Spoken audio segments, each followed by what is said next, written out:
pirates, scallywag swashbucklers of the seven seas, prolific plunderers of the pearly deep, and, other amazing alliterative adjectives. No matter which country you're from, there's just something about these rum-soaked deviants that captures the imagination. When you think of the most kick-ass pirates, you probably think of a Jack Sparrow, a Long John Silver, a red, blue, or even Blackbeard. However, none of them come even close to the very real and very awesome Shi XiangGu. 7, 6, 5, 4, 3, 2, 1.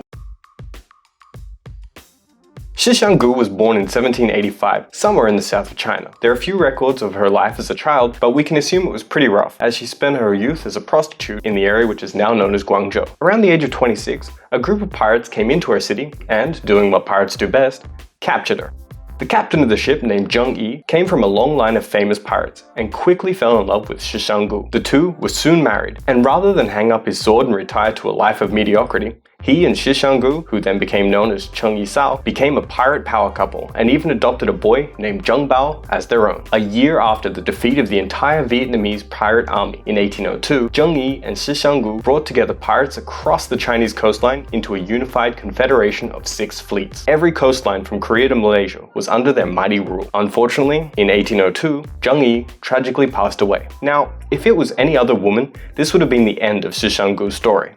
But this is no ordinary woman. After a series of complicated power plays, Shi XiangGu managed to take control over the entire pirate confederacy. To solidify her position, she married her adopted son and named him her lieutenant.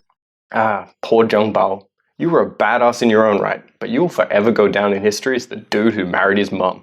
Under Shi XiangGu's rule, a series of pirate codes were put into practice that drastically changed the Chinese pirate game. She created formal protection rackets for fishermen, issuing them with safe passage documents, and established financial offices across their borders where people could conveniently pay their fees. Pirates also had to share their booty among the entire confederacy. Perhaps the most progressive rule she implemented demanded that if any pirate were to rape a kidnapped woman, he would be executed. If a pirate purchased a pretty woman, he had to marry her. And bizarrely enough, if they captured an ugly girl, she would be immediately set free, unharmed. If anyone dared to break her laws, they would be decapitated and thrown in the ocean. Even more amazing than her laws was the fact that it actually worked. Under Shi XiangGu's rule, her pirate army grew exponentially, with some historians estimating having around 17,000 men under her command. Her size, combined with the strict laws, meant that this group of scallywags were no longer just a band of pirates. They basically became the government in Guangdong. The Qing emperor was understandably not happy about the recent turn of events, and sent down a naval fleet to put an end to this perceived uprising. Unfortunately for the emperor,